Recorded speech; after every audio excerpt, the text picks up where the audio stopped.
Welcome to the Heart for God podcast. With many years of experience pastoring and helping to start churches, Dr. Jim Townsley has some practical and biblical advice that can be a great help to you and your ministry. On this podcast, Dr. Townsley and other guests with special expertise cover a variety of topics. His goal is to help you lead your church to be a healthy, strong, and balanced ministry, and for your family to be happy, healthy, and living for the Lord. Hey, thanks for joining us today in the Heart for God podcast. And I have with me today Sterling Walsh. Brother Walsh, tell me about your church and where you're at and how. And you've been 2 or 3 different ministries. I know you were. Well, I did 2. I was 2 ministries. I was with Dr. Shelton Smith we joined in 1983, went on staff in 88, and I was on staff until 2003 when, Dr. Smith went to the Sword at 95, and I remained there for another 8 years with Dr. Norris Belcher. So I was basically on staff about 8 years with Dr. Smith and 8 years with Dr. Belcher. And then in 2003, I took a church in a little town called Dover, Pennsylvania, just outside of York, a little south of Harrisburg. And it basically was a church restart. The first day I was there, they said it was a good day. It was 28 people. Oh, wow. And that included my wife and 4 kids. And not enough money to bring in to pay the mortgage. But the Lord had moved in my heart, and I had candidated a couple other places, and that was the place to be. I just knew it was. My wife knew it. My kids knew it. It was amazing. We had prayed that the Lord would speak to our hearts, and He did, and it was very clear. So did they have a building or property, or was it? There was a nice building. The church had been built, I hate to say it was a split from another church in 1985. They had built the building in 1987, and it would hold about 400 people.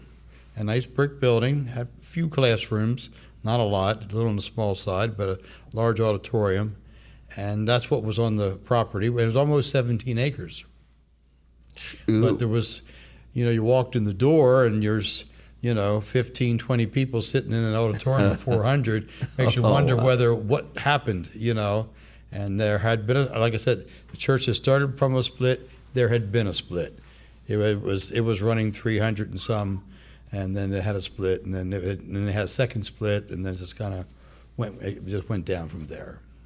Yeah.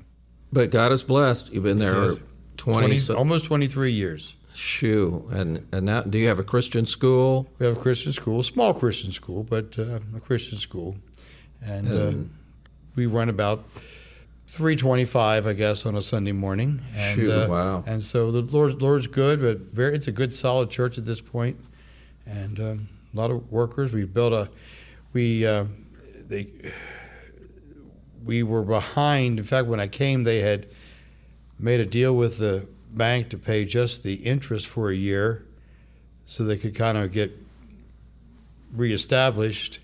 And we weren't bringing enough money to even pay that, much less the electric and the gas and a pastor and so forth and so on. In fact, the deal was they pay me at the end of the month if there was anything left to pay me. And that was my dealing. I wanted to happen that way. And so the Lord kept blessing. First month we were in the 20s, the second in the 30s, the third month we were in the 40s, and then just gained about 10 every month for about the first 8-9 months, and then we kind of doubled that again in the next year, and the Lord really blessed, and so we paid out the mortgage early. We paid off the mortgage early, and then we built another 21,000 square foot building alongside of that now. That was $2.4 million at the time, and we're down to less than 300,000. And we moved into the building in 2017, and they've paid ahead, and we're down below, like I said, below 300,000 at this point. Just about debt free. Yeah. Really, so really we close. Almost in Wow. half time. Yeah. So it was That's good. tremendous. The Lord's been very good to us. Our folks are very gracious. And have all of your children kind of grown up there at that church? My oldest son was a junior in high school when we moved, Okay. and so when it goes down, my youngest was 9, and we have 2 other kids in between there. Okay. Now I know you have a son on staff. Do you have any other? No, children I have my oldest son is in the area. He works a secular job writing software, but he serves in the ministry, serves in the PA system, all those kind of things. And my Okay. oldest daughter and her husband are in Vermont. Lord willing, they're doing their best to start a church up there in around Is the that right? South Burlington area. No And kidding. then Wow. my youngest daughter is in Muncie, Indiana, and her husband's a school administrator, large Christian school out there. Wow. So they're all 4 in the ministry, one way or the other. I guess. Yeah. Yeah. Wow. So you have a son that's on staff, and there may be some young guys listening to this, and they're working for their dad, and he's in ministry now. They're in the ministry. That can be good or bad. I'm some places it works very, very well, and some other places it hasn't worked so well. So, tell me, what is the key to that working well? 3 of our kids worked on the staff one way or another. The 2 girls worked there in the education department of the school for a while before they moved, and my youngest son, of course, there was a associate pastor, if you will. And when they came on staff, in fact, my wife is on staff. Okay. Okay, but the rule is, and we started with the very first one at church, I'm pastor. At home, I'm dad. It's okay.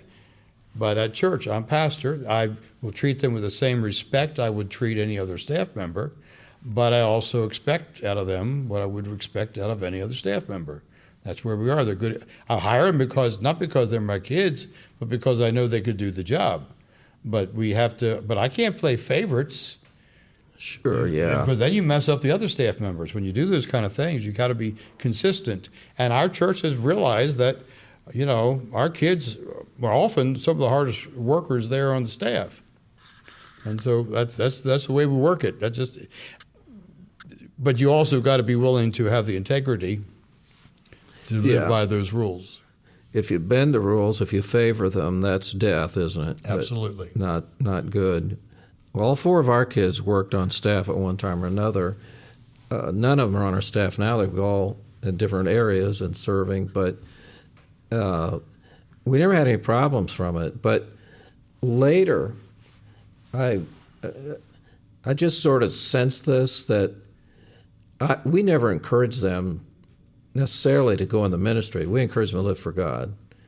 And I know you well enough, I know that would be your attitude, that we're not going to call you in the ministry. God has to do that. And yet I think and the church did not put any pressure on them, but I think they felt some of that. I think they personally felt. I could see that, how that would work, yeah. But again,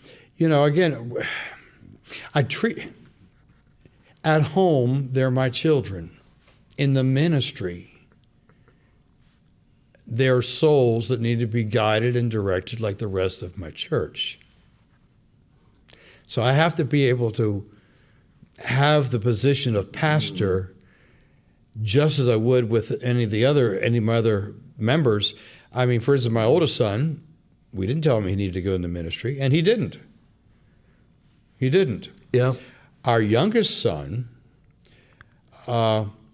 is funny because he always said, well, my older brother, he's very smart. He graduated from Pensacola with a biology major and all this stuff, and he's a brainiac. And he says my older sister, she can just play rings around anybody on the piano, and she's all musical, and she is. And my younger daughter was almost like a natural teacher. We had adults coming in to watch her teach because they wanted, when she was still in high school, because they wanted to be her helper. Because when she would teach. Oh, wow. And he said, I have nothing to offer. Says they have all those things and I have nothing. And I said, well, I think you have a whole lot more than you might think that you have. And it wasn't long before he went off to college that we did a little landscaping project out in front of the house. And I kind of have to twist his arm to do it. But when we got all done, he said, "Boy, that looks good." I said, "Yeah, it does look good." He said, "You know what? Maybe I'll start a landscaping business." And I said, "Well, that's a good, honest job." I said, nothing against landscapers, but I said, "I think you have a few other talents you might be able to dig into." You know, as a father, I said, "I think you've got a little more going for you than that." And so, I don't know. And I said, "Well, I'll tell you what, I do want you to go to at least 1 year of Bible college and get a Bible diploma." And he said, "Well, that's fine. I'll do that. I'm going to do that." And I had a real good youth pastor at the time. And my son went to college for the first semester. And by the time the first semester was done, he said, "I think I'm going to stay all year, all four years." Mm-hmm. And I said, "Well, that's good." I said, "Just go ahead and get your bachelor's and to kind of see what goes from there." He went through the first 2 years, and then he said, "I've got good friends there at college, but I want to come out. I want to do the best I can." So he said, he just changed his friends just a little bit. And he got a little more serious and they kind of changed themselves, how that goes. And so he started running around with the folks who were going to really do a job. And he ended up being valedictorian out of a 200-some member class when he graduated. And so he said, I want to do it all the way. And he has. And he seems to be a man of integrity. And he's the one on staff now. He's the one that's on staff. And what does he do? What are his responsibilities? When he first came on, he was my youth pastor. Okay. And then we lost an older member. He moved on to a fellow took a church, and so then I don't like stealing other people's staff members, so I went back to the college and looked for another fellow. And of course, he was younger, so he'd probably end up being youth pastor. And he did. And so he made him youth pastor. So then my son took over the senior citizens, and he teaches Bible in the high school. And he's of course a backup preacher. He does a lot of other duties there that a normal associate pastor would do. Yeah. And so you're trying to get him experience in every aspect of the ministry, so that he'll be prepared. Well, it's just funny. I can't take credit for saying I'm going to get him all those pieces so that he's ready, but that is what happened. Okay. Because he started before he was even in college, before he was even going into ministry. I mean, he served on the buses, and he run the buses on Vacation Bible School, and and he sang in the choir, and he did some other things, and so then he did the teens, and then he did the children's church for a while, the Sunday morning children's church, and now he's done the senior adult pastor. He teaches the main adult Bible class in the auditorium on Sunday morning, and so he's worked with every age group that we have, and he just he does have some experience in just about every ministry, whether musical, the school, every age group. It's just the way it's worked out. So does he play an instrument or just singing? He does play an instrument, but he plays a little country guitar type of thing. But he actually played trombone, but he hasn't played that a whole lot. But he sings very well.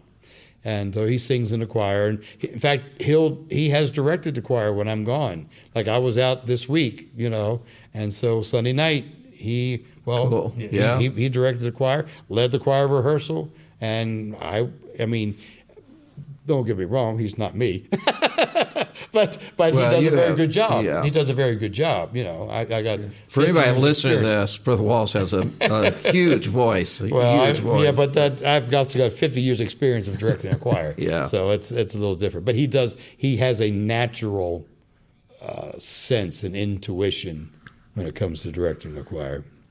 Well, I think my burden of desire is the next generation and training and getting young men to surrender the ministry And some of them are preachers' kids, and I think sometimes preachers are missing this opportunity to prepare them to serve God. They may, like your one son, he's working in the church and helping. Oh, yeah, good. And so, but he's prepared. If God someday called him, he'd be prepared for that, if that's what happened. Oh, actually, he would. When he was little, man, he could just quote scripture, and he knows it. He can. Yeah. He just never was one to want to be up front.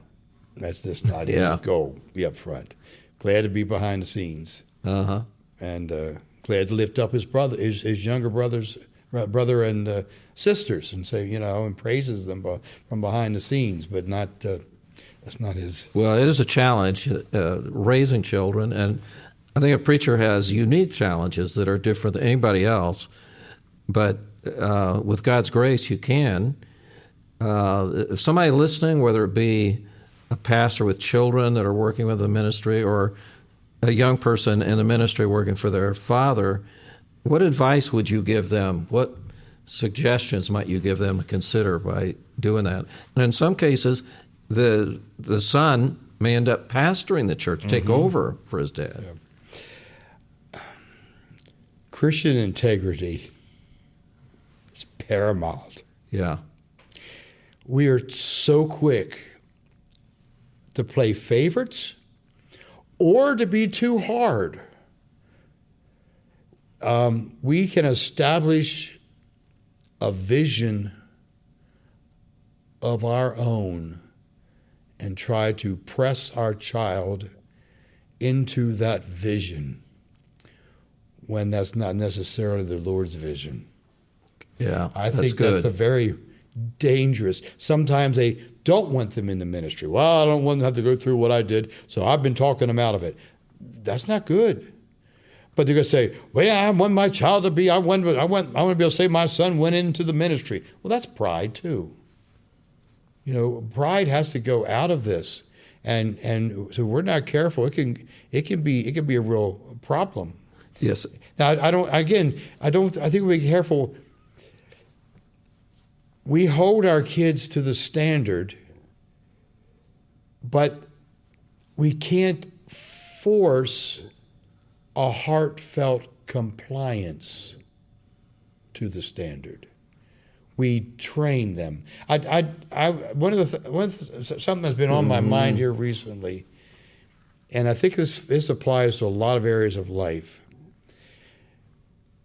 There's such a thing as telling someone information or giving instruction, but then there's teaching, which is a process of taking them through the information, so helping them to process it and teach it. But then there's one other layer, and that's training. Training is a repetition of teaching. And so often we say, well, I told you so-and-so, what's the matter with you? And, well, you didn't do it with them. Teaching is a matter of going through the process, helping them through, guiding their hands, guiding their thoughts, guiding them as you're training, as you're teaching. But then you do that again. So, well, I taught you that. Why should I have to teach you again? Well, we don't always remember exactly the first time. So we got to be 2, 3, 4, 5, 6, many multiple times. And in the process, there's training. Till the point is we don't think about it. Have you ever, taken a shower and you got out of the shower and you don't remember going through the process because your mind was thinking all the things you're going to do that day, and you think, I did do that, but you did because that's just training. That's what you do. And the Christian life, though we should do it because we want to do it for the Lord, some things get to the point where that's what we do. We go to church. I mean, years ago, I was in my 30s and I had my appendix out, and I came home on a Wednesday, and I'm laying, and they actually had to cut me wide open to get it out, and I'm laying on the sofa, and my 3-year-old daughter Hannah comes up to me. It's Wednesday night, and they're getting ready to go to church, and she comes over there and she looked at me and says, "Daddy, it's time to go to church. And I said, Daddy's not going to be able to go to church tonight. What? He's 3. You're not going to go to church? No, I can't. And my wife came and was, no, Daddy's not feeling well. And she says, you're just going to lay there? And I said, well, right now, yeah, that's what we're going to do. Yeah. And it was so foreign to her because Wednesday night we go to church. She was trained. Wednesday night we go to church. That's what you do. So don't you think what you're saying, it starts at that early age? Absolutely. Help set out the songbooks. Absolutely. Help clean the church. Absolutely. I was saying this to a seminar this afternoon. 3-year-olds want to be 5. So 3-year-olds want to do what 5-year-olds do. But 5-year-olds want to do what 6-year-olds do. Yeah. 6-year-olds want to do what 10-year-olds do. 10-year-olds want to do what 13-year-olds are doing. 13-year-olds want to do what 16-year-olds are doing, and it goes on and on. And so the fact is, if they want to do it according to the same rules as the older child, let's see what we can do. And so so when they're young, they want to serve. Well, let's make use of that. Yeah, that's great. Yeah. I mean, in our church, if they're a baptized member of the church and they're going into 7th grade, we let them sing in the choir. We let them play in the orchestra if they've got the skill.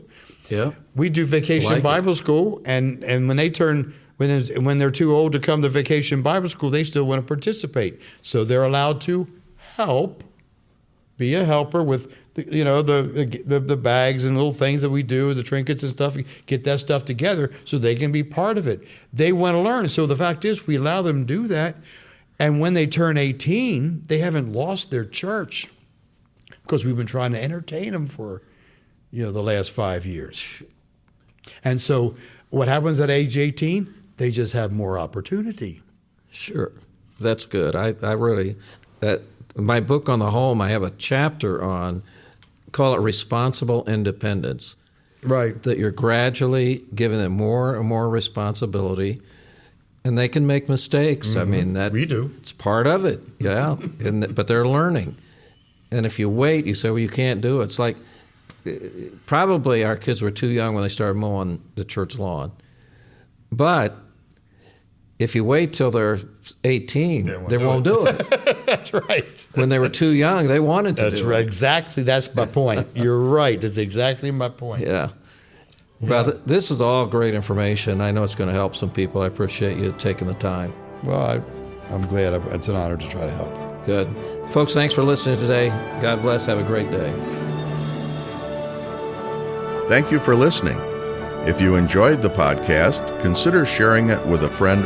You can also follow at Dr. Townsley on Twitter or on Facebook at Jim Townsley.